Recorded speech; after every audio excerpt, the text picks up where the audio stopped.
A paz de Cristo Jesus para a sua vida. Seja bem-vindo ao canal Apocalipse Now. Você está no canal Apocalipse Now e eu sou o pastor Gilvaí de Oliveira.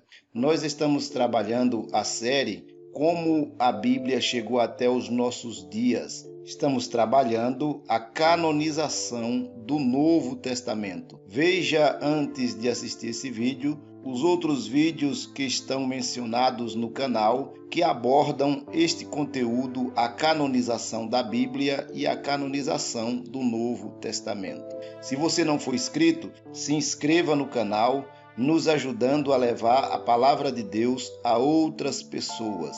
Também te peço que deixe o seu like para que o YouTube entenda que este vídeo é relevante para as pessoas. Compartilhe esta mensagem com o máximo de pessoas que você puder e acione as notificações para receber novos vídeos. Então vamos lá. Princípios de aceitação canônica do Novo Testamento. Como ocorreu esses princípios de aceitação canônica que levou à canonização e oficialização do Novo Testamento com seus 27 livros? Vamos dar uma analisada neste conteúdo que eu tenho certeza que vai despertar a tua espiritualidade e a tua curiosidade. No princípio da canonização do Novo Testamento, como mencionamos em vídeos anteriores, haviam muitos livros escritos por apóstolos, por pessoas que compunham a igreja primitiva, que compunha a igreja inicial. Contudo, ainda não tinha se feito o processo de canonização com a catalogação dos livros que estavam espalhados naquele período. Houve muitas discussões e isso os levou a formular o cânon de escritos sagrados para os cristãos, uma vez que a Bíblia se tornaria a norma, a conduta e a regra para todos os ensinamentos.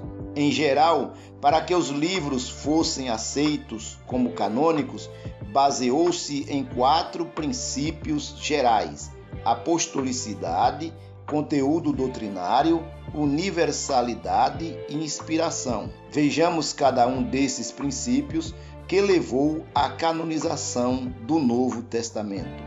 O apostolado ou apostolicidade se refere aos escritos no qual deveria ter a autoridade apostólica, ou ainda, se os escritos do livro possuíam algum relacionamento com um apóstolo, para elevar seu livro ao nível dos livros apostólicos. Veja bem, só quem tinha autoridade para escrever um livro dos quais compunham ou iriam compor o Novo Testamento tinha que ser um apóstolo ou um homem apostólico. O que era um homem apostólico? Aquele que andou diretamente com os apóstolos de Cristo. A elaboração do cânon do Novo Testamento foi, portanto, o fruto de um processo que, até a sua fixação final, estendeu-se por vários séculos. Mas o fato decisivo é o surgimento da ideia de cânon. Esse momento importante aconteceu entre os anos de 140 e 150 da era cristã.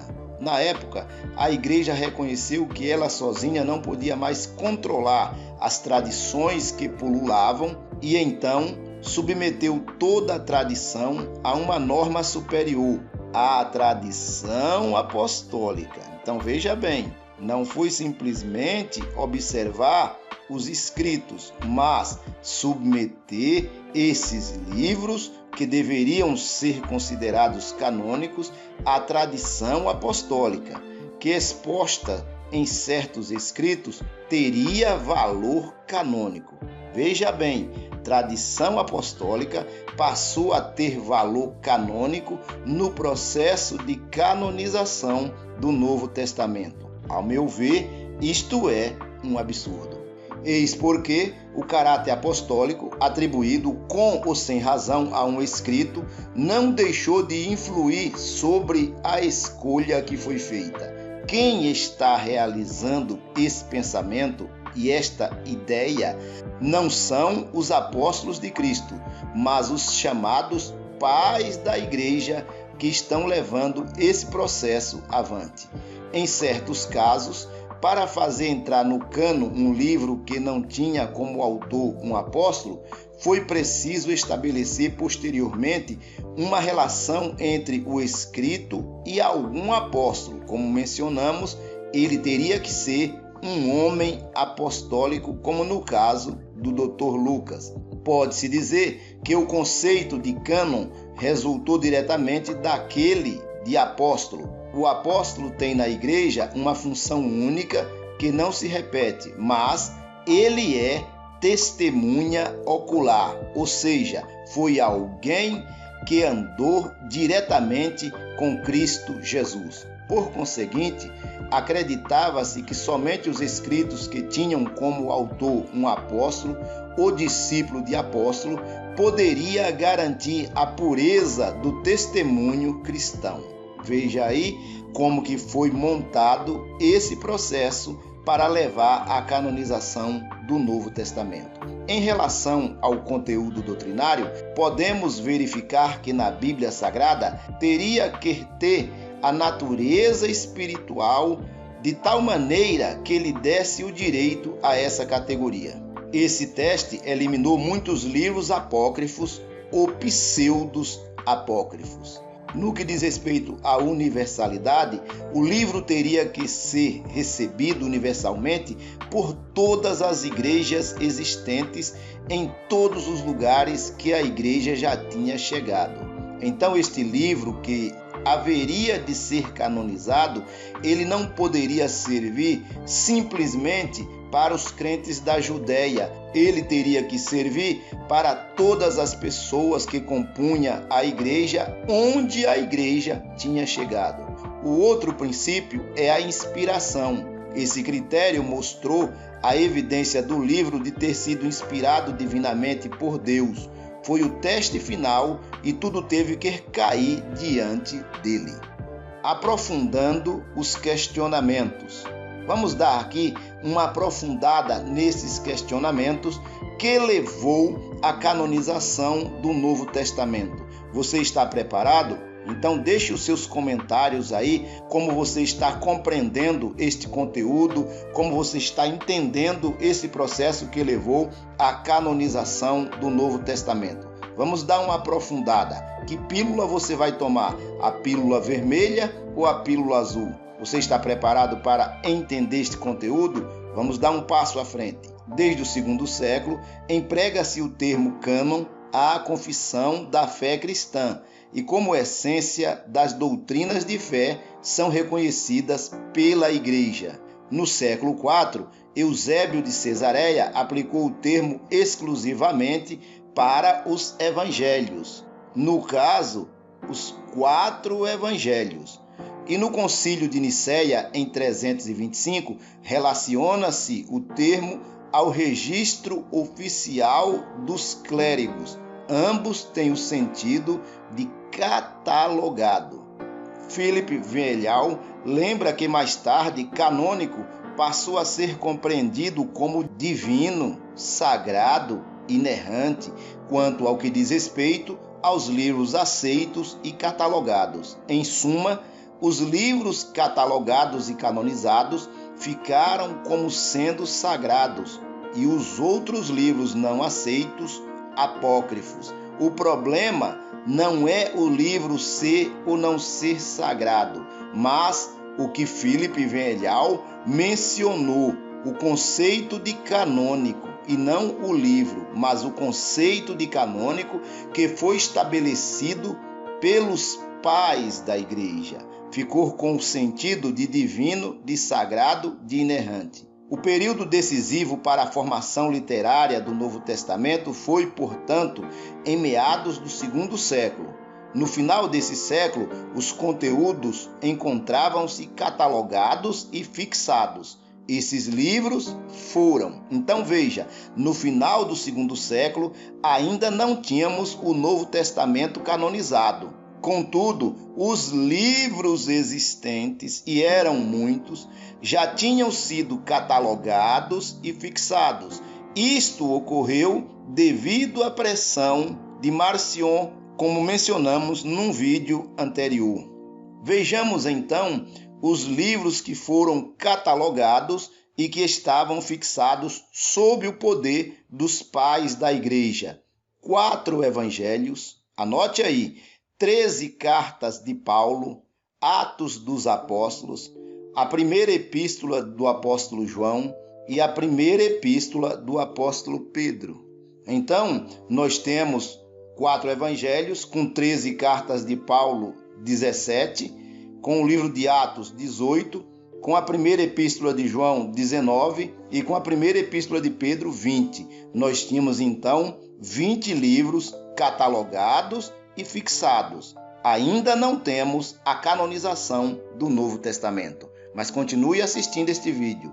A aplicação do termo cânon à coleção de textos cristãos ocorre pela primeira vez em meados do século IV. Então veja, nenhum apóstolo, nenhum discípulo de Cristo que andou diretamente com Cristo usou o termo canonizado, o cânon. Este termo foi aplicado pelos pais da igreja e pela primeira vez este nome aparece em meados do século IV.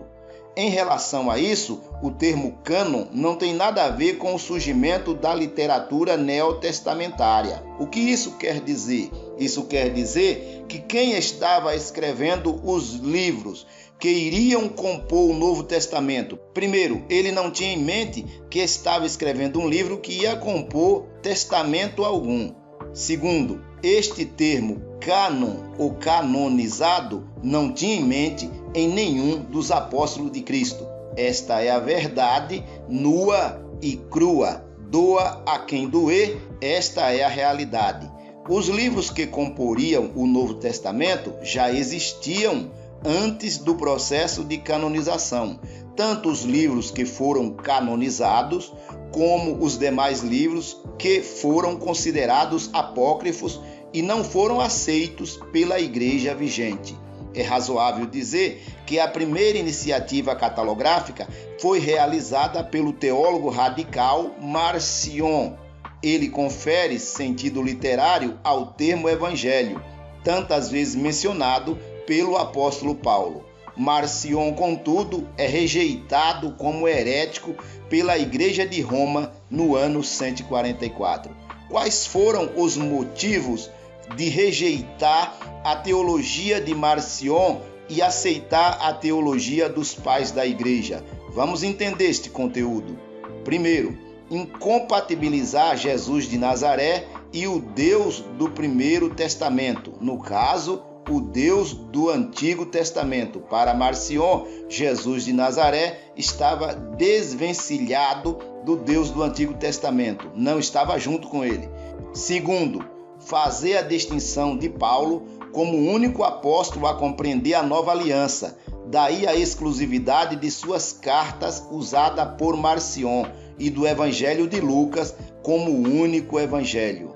Em suma, também a contribuição de Marcion consiste em acelerar o processo de uma canonização escritural do Novo Testamento. O que isso quer dizer? Se Marcion não tivesse colocado o dedo na ferida daqueles homens da época, com certeza eles estariam e ficariam acomodados e jamais eles teriam entrado nesse processo de canonização. Mas como houve as ideias de Marcion e outros teólogos, os pais da igreja se viram obrigados a realizar o processo de canonização que levou ao Novo Testamento. Coube a Orígenes é um dos pais da igreja, coube a Orígenes no Oriente e a Irineu no Ocidente influenciarem na aceitação dos 4 evangelhos numa persuasão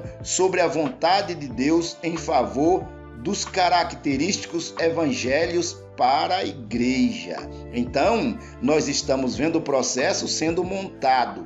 Coube a Orígenes e a Irineu influenciar, persuadindo as outras pessoas a aceitarem esses 4 evangelhos como sendo os únicos evangelhos inspirados por Deus. Esta é a realidade da história da igreja.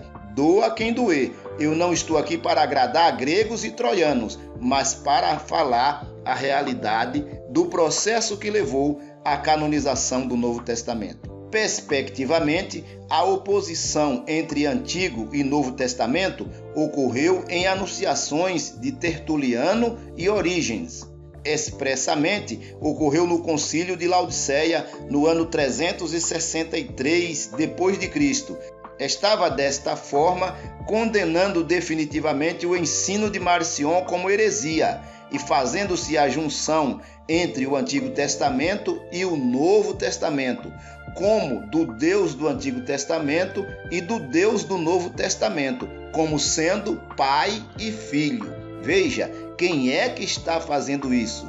Os pais da igreja, na sua ideia, no seu pensamento e no seu modo de interpretar, e os concílios. Mencionamos aqui o Concílio de Laodiceia. Por outro lado, o documento orientador para o estudo deste tema é o denominado Fragmento de Muratori, em alusão ao seu editor, Ludovicus Antonius Muratorium, um texto latino de 85 linhas do segundo e do terceiro século, mas conservado no manuscrito do oitavo século e publicado em 1740. Nesse fragmento são aceitos, preste atenção, nesse fragmento de Ludovicus Antonius Muratorium foram aceitos 4 evangelhos e as 13 cartas de Paulo. Estão em debate para aceitação nos cultos as cartas de 2º e 3º João, Judas, Apocalipse de João, Apocalipse de Pedro e a Sabedoria de Salomão. Este segundo bloco de livros que mencionamos foram livros que ainda não tinham sido aceitos no processo de canonização. E veja que entra um livro da Antiga Aliança, ou um livro que fazia parte do Antigo Testamento, embora tenha sido considerado apócrifo também, no caso aí, a Sabedoria de Salomão. São rejeitadas as cartas de o pastor de Hermas, as cartas de Paulo aos Laodicenses e aos Alexandrinos. Então veja que são rejeitadas cartas até mesmo do apóstolo Paulo, como carta aos Laodicenses e carta aos Alexandrinos. Então, nós estamos vendo que Paulo teve livro canonizado e livro que não foi canonizado. O grande problema é, se um livro desses que não foi canonizado aparece agora nos nossos dias, a coisa fica muito bem complicada. No entanto, nada diz, esse documento que nós mencionamos, nada diz sobre 1º e 2º Pedro, Tiago e Hebreus, como também há escritos que foram considerados heréticos ou apócrifos. Entre os séculos 4 e 5, a Igreja Latina chegou a considerar Hebreus como carta paulina e canônica. Posteriormente, essa ideia foi rejeitada pelo escritor da carta aos Hebreus não se apresentar no início da epístola. Não se sabe ao certo se perdeu esta primeira parte da apresentação ou o escritor aos Hebreus não quis se apresentar. O cânon existente surgiu de um vasto corpo de tradição oral e escrita, e de especulação também, e impôs-se às igrejas devido à sua autenticidade e poder dinâmico inerentes, sendo, portanto, um fruto do emprego de vários escritos que provavam o seu mérito e a sua unidade pelo seu dinamismo interno. Alguns foram reconhecidos mais lentamente do que outros, devido ao seu pouco tamanho, ou devido ao caráter remoto ou particular do seu destino, ou até mesmo ao anonimato no tocante à autoria, ou falta de aplicabilidade às necessidades da igreja naquele período. Porém, nenhum desses fatores trabalham contra a inspiração divina destes livros ou contra seu direito de possuir um lugar na palavra autorizada do Deus Todo-Poderoso. O que você acha desse conteúdo? Como você recebeu este conteúdo? O processo de canonização do Novo Testamento? Deixe aí nos comentários Comente como você entendeu a canonização da Bíblia. Nós postamos aqui pelo canal Apocalipse Now 6 vídeos sobre a canonização da Bíblia. Veja cada um desses vídeos, tanto do Antigo quanto do Novo Testamento. Se você não for inscrito, se inscreva no nosso canal, deixe o seu like, deixe os seus comentários, compartilhe esta mensagem, este vídeo com outras pessoas. Acione as notificações para receber novos vídeos. Que Deus te abençoe, que Deus abençoe a tua família, em nome do Senhor Jesus.